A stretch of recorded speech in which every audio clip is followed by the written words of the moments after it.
So in this lesson we're going to look at putting the little nose on this baby. Going back to what we were working on with the skin tones of this photograph, just very pale colours to start off with. We're working with a cream. And we're just more or less extending the skin we've already worked on into this area. Because the photograph's taken straight on, it still looks quite flat in this area.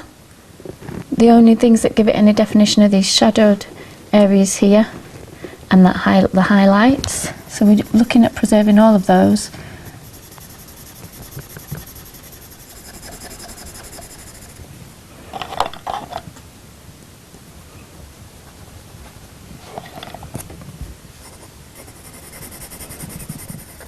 When we've got a straight on view to a nose like this, it is really important to look for the tiniest little areas of highlights and shadow, because that's really all we've got to suggest that it's something coming out from the picture.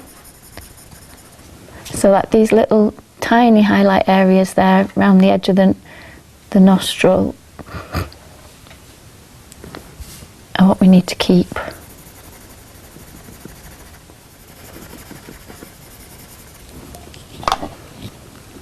Because it's so pale, I'm just making sure I've really got rid of all the graphite lines to be super pale so we can't see them in these areas where it's going to stay so light. So like I said before, you're alright to erase the graphite for about 1 or 2 layers of colour pencil over the top, but after that you can't erase them anymore.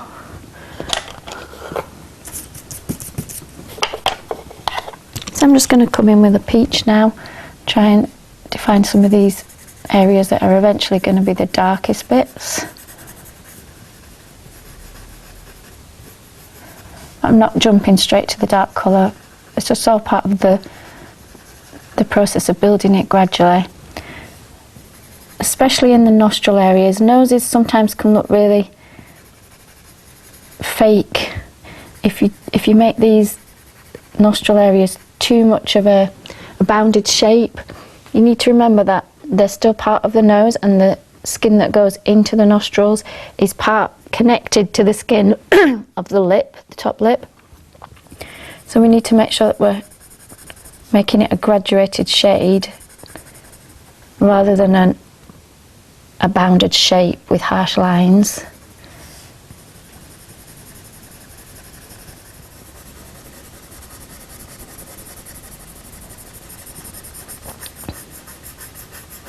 And here again, this technique of using a curved stroke just helps.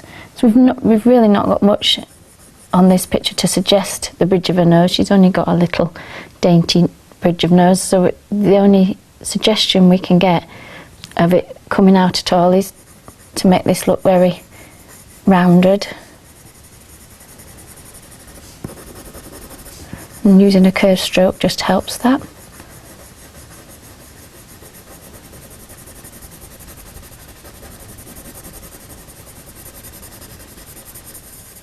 I'm going to zone into this little highlight on the end of her nose. Just starting from further out and carefully coming in towards it so I don't lose that highlight.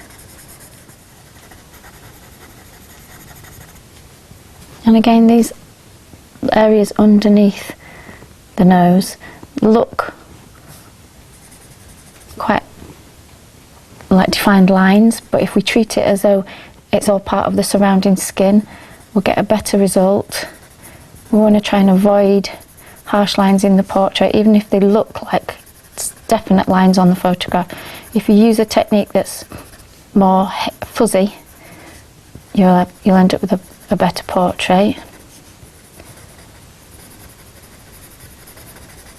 It'll look less like the nose is just stuck on, which I think is a common thing people have difficulty with.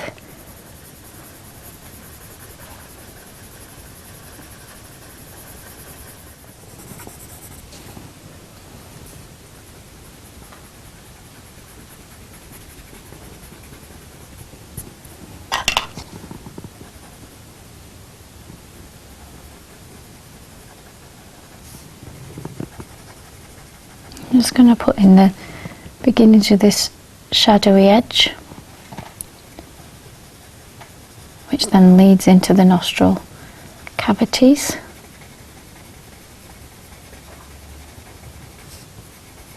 And by starting in the middle, I'm not going to be tempted to make those nostrils too dark too soon. I'll just get a feel for how it's an extension of the shadow that is underneath the rest of the nose.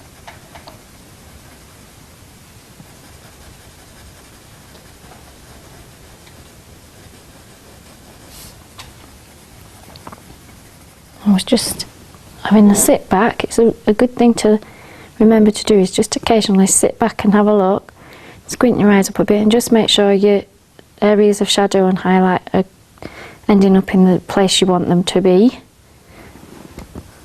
You'll be able to see by doing that straight away when there's an area that's screaming at you where it's not quite right.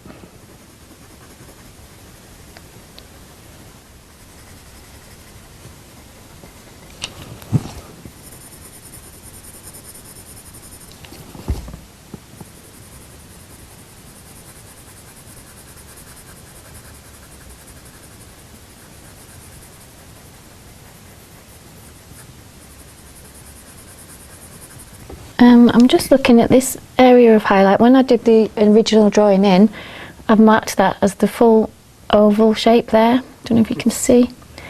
When you actually look at the photograph, the top half of that oval is very, very pale. This underneath part is less so. I'm going to leave it as the full oval right until the last minute, and then just colour that over later. Just helps me preserve that entire space, makes it a bigger area for me to notice, not to go over, to remember not to colour over by accident.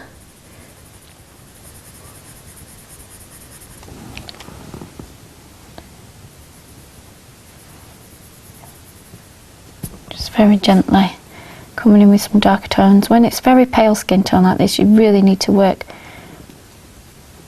carefully so you're not putting on too much colour too quickly. Just helps keep all the nice lightness to the skin and make it look like the lovely clear skin that it is.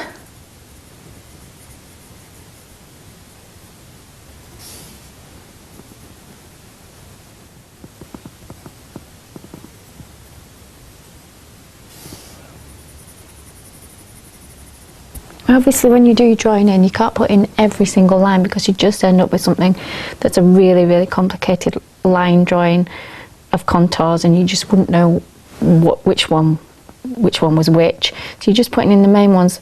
That then, when you get down to little tiny areas like this, can sometimes be tricky because you might not straight away see the different shapes that the shadows are forming that you haven't got marked in. The way I go about that is I just look for other shapes as I'm going. All the time I'm looking from this photograph to what I'm working on.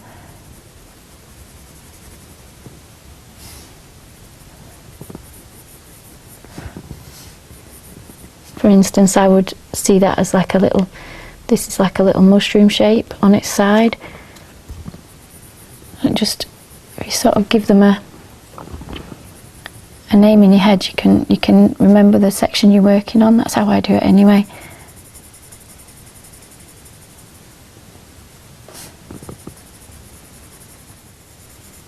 Right, paying attention to this tiny highlight without trying to make any lines, harsh lines at the edge of it. I'll just go on to a little curved stroke again, because this section is curved there into the nostril.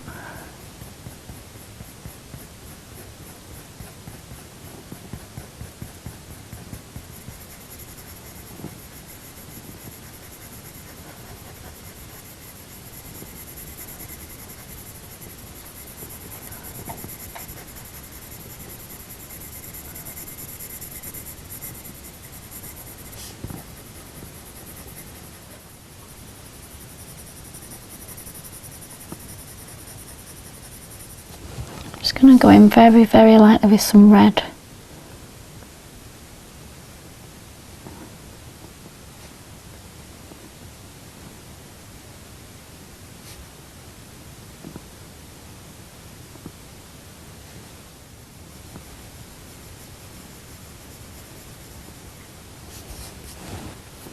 And you can see actually the more you work on an area, the more it starts to affect the other areas. So now I would, when I sit back like that and look at the picture evolving as a whole, I can then see that these red darks I'm putting in here are affecting this cheek, and I would need then later on to make an adjustment to this cheek to put more of the same colour in there to balance it up. I can see that those areas have got similar tones with them and similar colours, so I would then go in and alter that. So the more areas you work on, the more it evolves as a whole, and you'll be able to see where you need to make adjustments. That's just why sometimes I leave areas almost finished but not quite, and then wait until the rest of it's in to finish them off.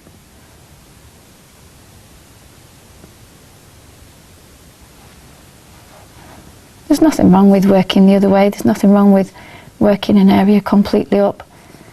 It's just a matter of personal choice, and you find your own methods the more you practice.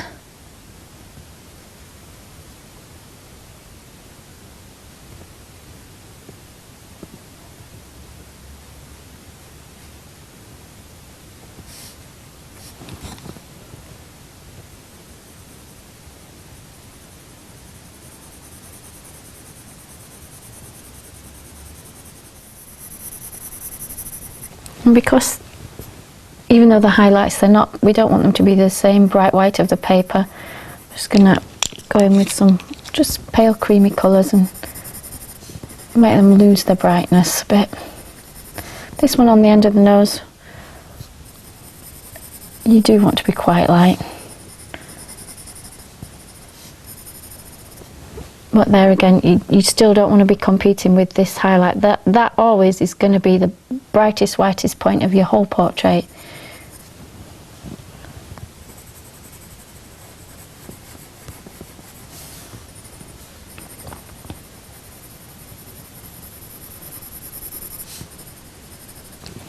Just going to notice that one of my nostrils is looking a little bit higher than the others, which means I need to make an adjustment there.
So I'm just going to carry on in the same way, building up these layers of shadow the same way we did with the skin tones in the previous lesson.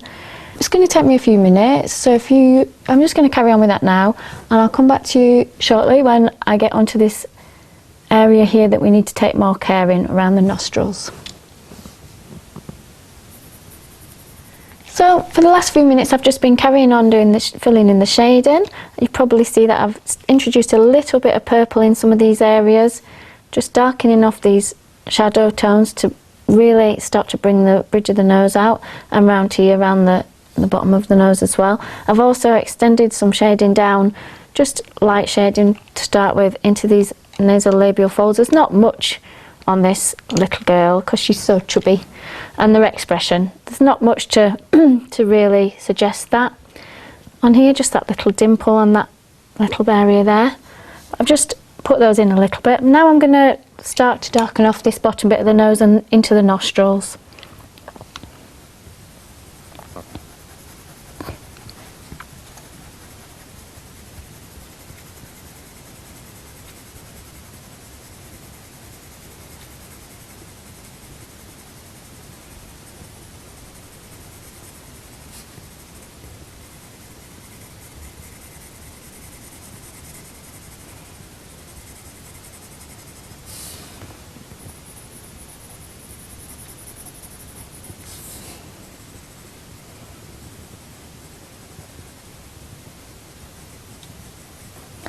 And all the time I'm remembering what we said about this being just an extension of the upper lip skin, that really you're creating curves and areas of shadow that are cast by the opening of the nostril, but you're not forming it as a separate shape. It's all part of the same thing.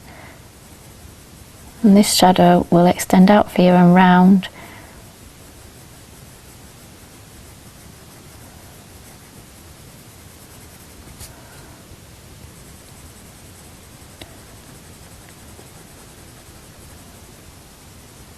And you can see that this line underneath also extends up into a little dividing line at the base of the nose.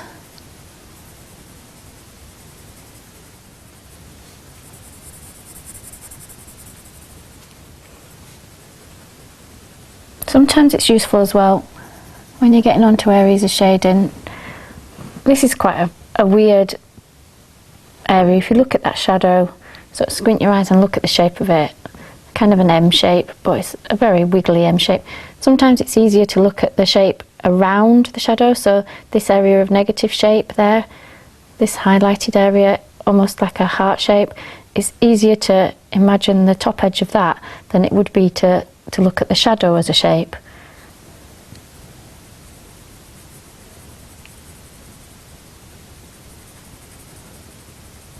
Really, whatever works for you, but just always looking from your reference photo to the portrait every few twice, 3 times a second. My eyes going between the two just to make sure everything's falling into place in the right areas.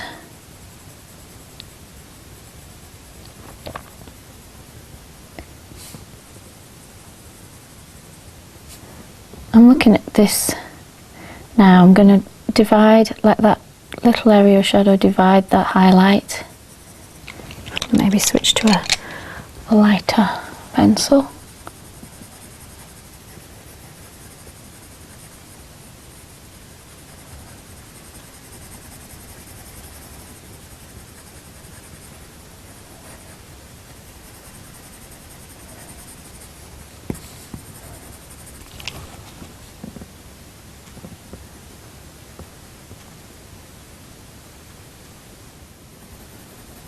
And once again, you can see the more worked up an area is, the more you start to naturally want to then extend it into the next area on.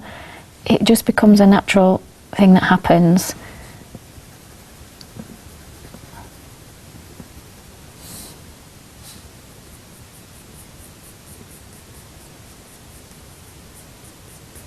Because everything on the face is connected. So I'm just going to block in this undercoat cream.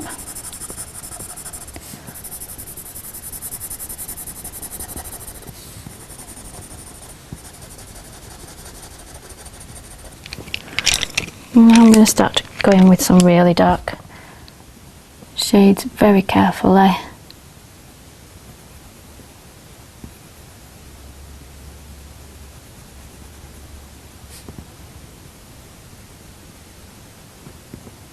Once again, avoiding black. I don't like to use a lot of black, it's too harsh.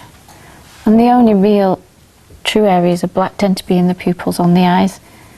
Any really super dark areas, even if you think they're black on the photograph, you're better off to treat them in layers of colour built up. It just looks more natural.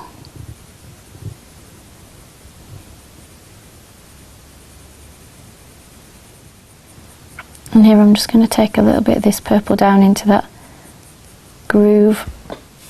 It's not looking as purple on the photograph, but I'm just making it so the colours on my portrait work together well. Just using a bit of the same colour in a different area. And it really is about how you want to make your portrait. You will find your own ways of doing things and what looks right, just by experimentation.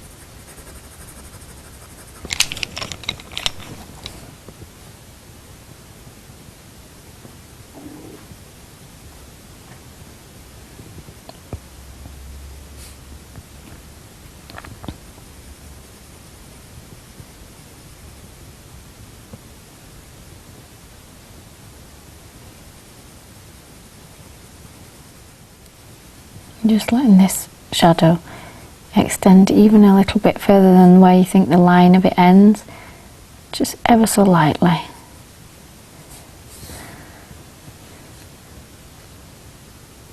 Just making the line extend and be even more fuzzy, if you like, so it's blending into the surrounding area.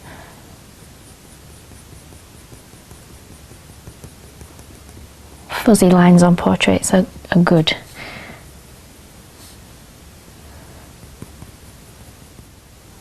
I'm happy with how that's starting to really look three-dimensional. Just going to introduce a bit of that colour to this side as well to match it up. Now I'm going to go in with my dark blue and really start to darken these areas.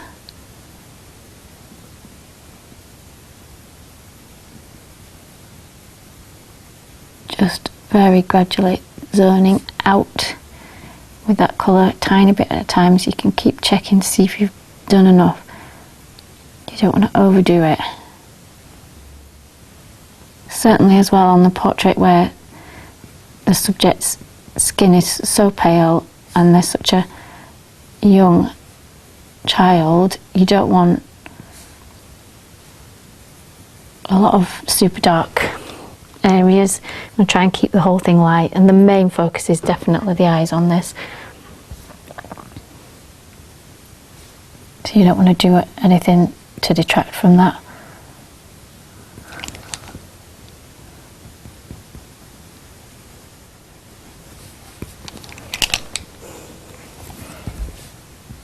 A bit of brown, raw umber.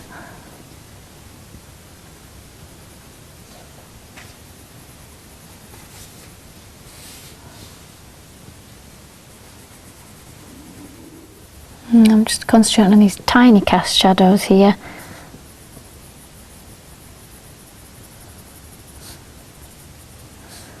There's not much there to cast a shadow.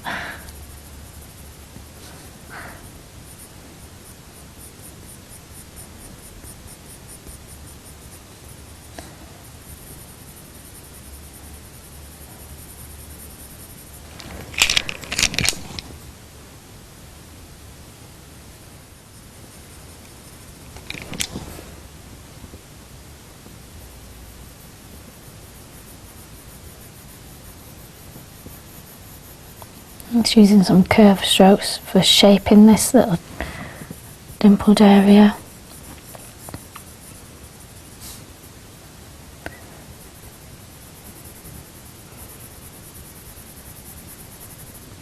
I'm just going to go in and just put a bit of colour in that highlight.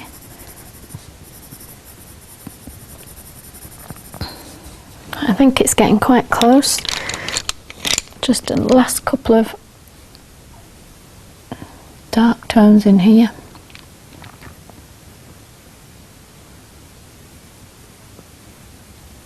Let's make that line a little bit more fuzzy.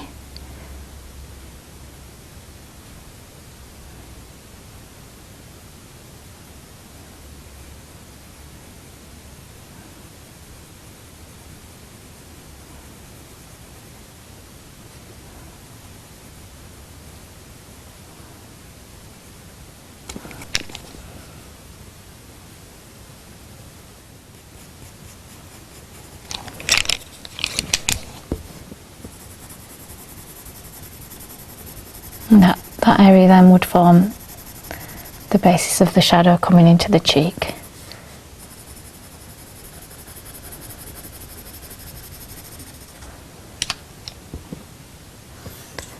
So I think